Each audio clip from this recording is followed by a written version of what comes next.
Praise the lord. మీ అందరికి కూడా ప్రభు అయిన యేసుక్రీస్తు నామములో హృదయపూర్వకమైన వందనాలు తెలియజేస్తున్నాను. ఎలా ఉన్నారు? బాగున్నారా? ప్రభు కృపను బట్టి మీరందరూ క్షేమంగా ఉన్నారని ఆశిస్తూ ఉన్నాను. ఈ ఉదయకాల సమయమైన దేవుడు మనకిస్తున్న వాగ్దానం కీర్తనల గ్రంథం 91వ కీర్తన 15వ వచనం.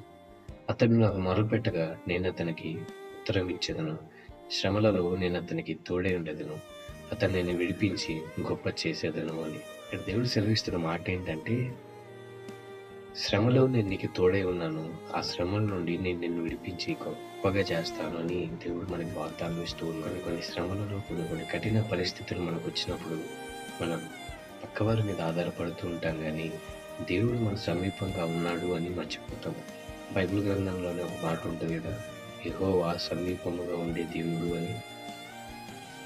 దేవుడు మనకి సమీపంగానే ఉంటాడు, ఎప్పుడు మనల్ని విడిచిపెట్టేవాడు కాదు. దేవుడు మనకి ఎప్పుడు తోడై ఉంటాడు. ఇప్పుడు మన శ్రమలలో, మన కష్టాలలో, మన బాధలలో, మన ఇబ్బందులలో మన వెంటే నిలిచి మన చేయి పట్టుకుని ఆయన నడిపిస్తూ ఉంటాడు. కానీ కొన్ని పరిస్థితులు మనకు ఎదురైనప్పుడు మనం ఆ సంగతిని మర్చిపోతాం.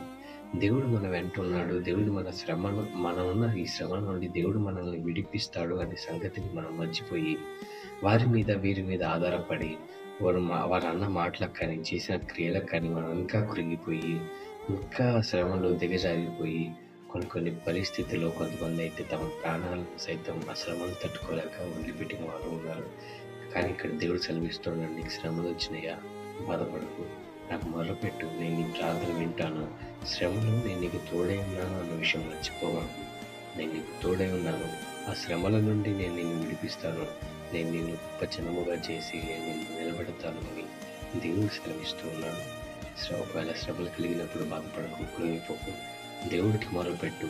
దేవుడు నీ శ్రమలలో నీ పక్కనే ఉన్నాడు అన్న విషయం మర్చిపోకు.